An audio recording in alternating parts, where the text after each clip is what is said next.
Did you know that 75% of girls with low self-esteem were actually reported to be hurting themselves, cutting or, smoking or having some kind of eating disorder? But let's not be negative here. In this video, I want to go over things that can help you improve your daughter or your son's self-esteem. I'm going to be talking from my daughter's perspective because my son is pretty good. When it came to my daughter, I really needed to put a little bit more effort, more time, and do more research. So in this video, I'm going to share with you what I learned and all the tactics that I used in order to improve my daughter's self-esteem, and to be honest, to improve mine a little bit too, because somewhere deep down we're all very much self-conscious. So number one thing that you should really concentrate and really put emphasis on is communication.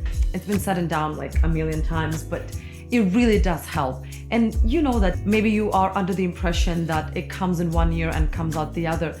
It's not really true. I keep talking to my teens all the time. I talk to all my children, but my teens in particular. And then somewhere along the line, like maybe even months later, I hear them saying what I told them or repeating or actually acting on it. So don't think that it all goes into thin air. It doesn't. They do listen. Maybe not all of it, but at least 20 to 30% retention is there, which is already a big step. So keep talking, non-stop talking. What's bothering you? How can I help you? What happened at school today? Are you still friends with that person? Why are you not friends with that person? Pick on little things that shows interest, that shows a lot of interest. And your teen, generally deep down, they really just want to be heard. And by asking questions, you are actually giving them that self-confidence. I matter. My life matters. My life experiences matter. My day-to-day experiences, what I do at school, my friends, I matter. So it sends a very strong message.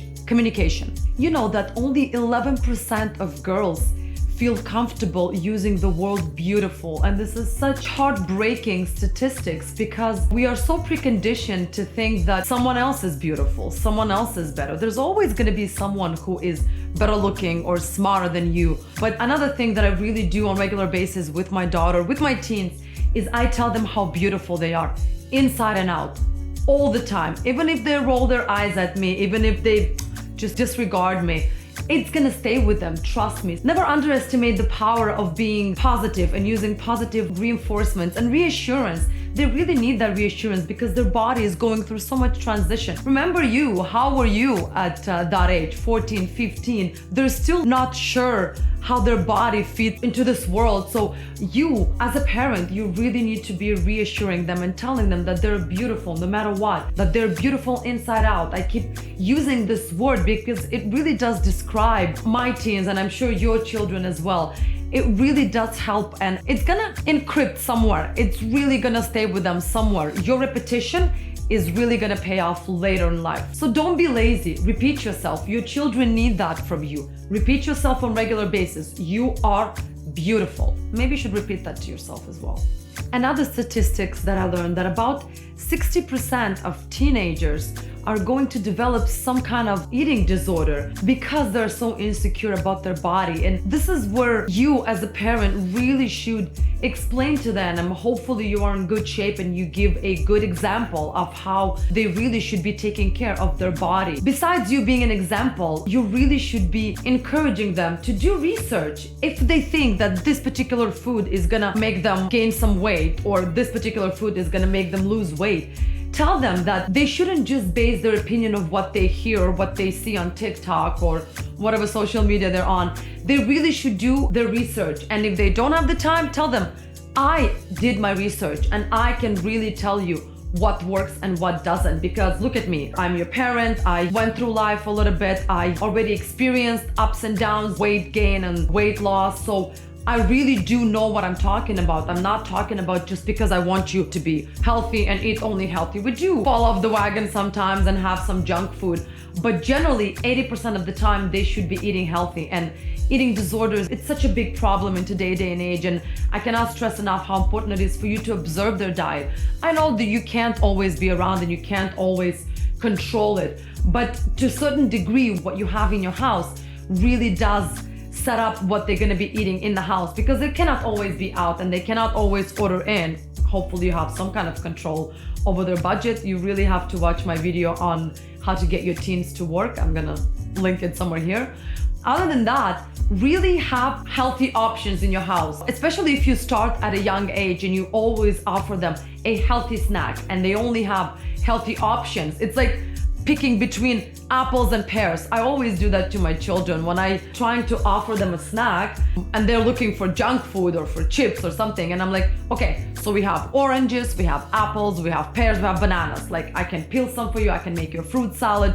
So I always offer them only good choices and they can choose from that good choice. It still gives them the security and they're like, oh, I have a choice. Yeah, you do, but it's only a good choice. Encouragement is another big thing you can be doing. Encourage your teen daughter or your son to try new things, to get out of their comfort zone, because every time that they are sitting in their bubble or playing their computer games or not being open to new experiences, to new possibilities, it really brings their self-esteem down because they don't know what they're good at and they are immediately assuming that we're not good at that. I am not good at that. So I always do my best to push my children out of the house, out of their comfort zone. You want to go to the gym? Let's go to the gym together. Let's get on a bike. Let's go biking. You want to sign up for drama class? My daughter came the other day and she's getting really good at it. I'm so proud of her. And she's like, Mom, I want to do a drama class in school.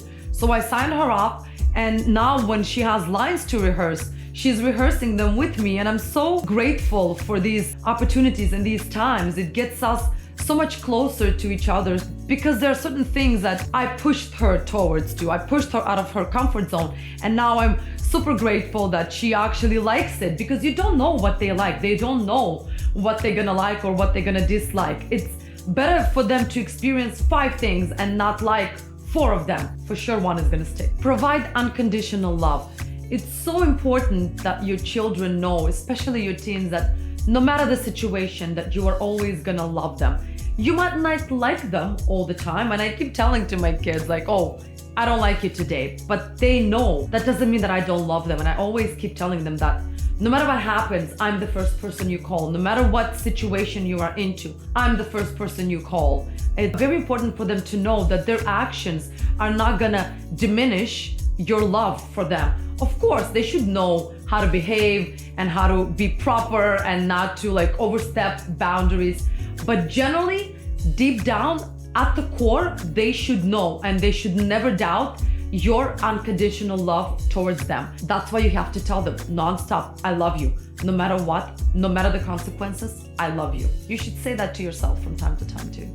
Teach your daughter how to be kind to herself. Really embrace the beauty of being at the age that they are, because these are the best years of their life. And if they're gonna just concentrate on things that are really bothering them, or self-confidence, not fitting in, they're gonna miss on the best years of their life when there's like 0 responsibility and all you gotta do is grow and learn about yourself and get into new hobbies, get into new activities. Hopefully you don't want your children to be blinded by the society and everyone's expectations. They really need to see that these are the best years of their life. This is when they should be having fun and making friends and dating people. So by being kind to themselves, they're gonna accept themselves that much easier as to who they are. So teach them to be kind and to have compassion towards you. Don't talk badly about yourself. Always be positive when you talk to yourself. Never put yourself down. Basically the same thing that you would do for yourself. Teach them, because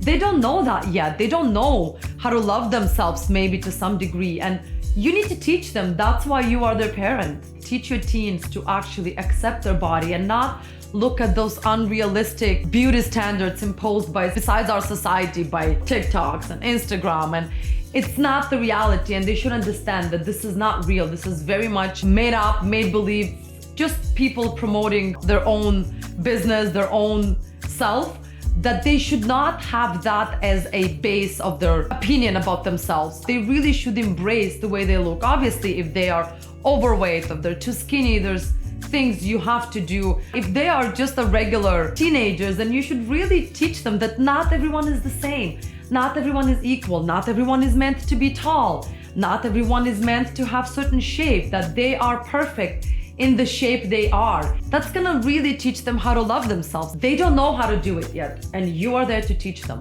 Teach your teens how to set healthy boundaries, because they will get into some kind of discussions and to some kind of situations with their friends, with their boyfriends, with their acquaintances, and teach them at this age, even younger, I would say, that they should have healthy boundaries and they shouldn't be influenced by anyone else, that everything that they are doing should come from within.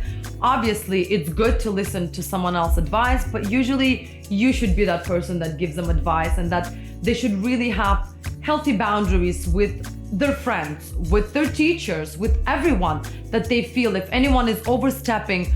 First, besides the fact that they should learn how to be not rude, but kind of, respectful, but they should come to you. Always make sure that they come to you. So you can teach them that, because you're an example, basically. If they see how you are setting up boundaries with them, they should know how to set up boundaries with their friends and with you at the same time. You are no different. You guys should have boundaries with each other. Another major thing is seek professional help is needed. My daughter was in therapy for almost a year. It really did help her. There's an amazing app. They're not promoting this video. It's called Teen Counseling, and they are really good. They do Zoom calls, and at the same time, they are keeping the parent in the loop. Obviously, there is doctor-patient confidentiality, but they are giving you like an overall idea of how your child is doing mentally. If your teen kind of feel hesitant into sharing things with you, which most teens do, make sure you seek that professional help and make sure you are in the loop. I used to always send message to her counselor and to her therapist, and I was asking her, like, can you give me an overall picture, what I should be concentrating on, what am I doing wrong? It's such a great feedback for you as a parent, so you know what you're doing wrong and you know what should be done right. It's an extremely powerful thing, and I really truly recommend, if you feel like your teen is not being fully honest with you, seek help. Let them see a therapist. I don't see it being a bad thing. It's only good. Anything to help your teens transition into adulthood. Thank you for staying. Thank you for following. Give me a thumbs up. Tell me, how do you boost your teens' self-confidence? How do you boost your own self-confidence? Please do comment down below and watch this video about self-care 101 that I did previously for you if you have any kind of self-confidence issue. But other than that, stay healthy, stay happy, and I'll see you in my next video.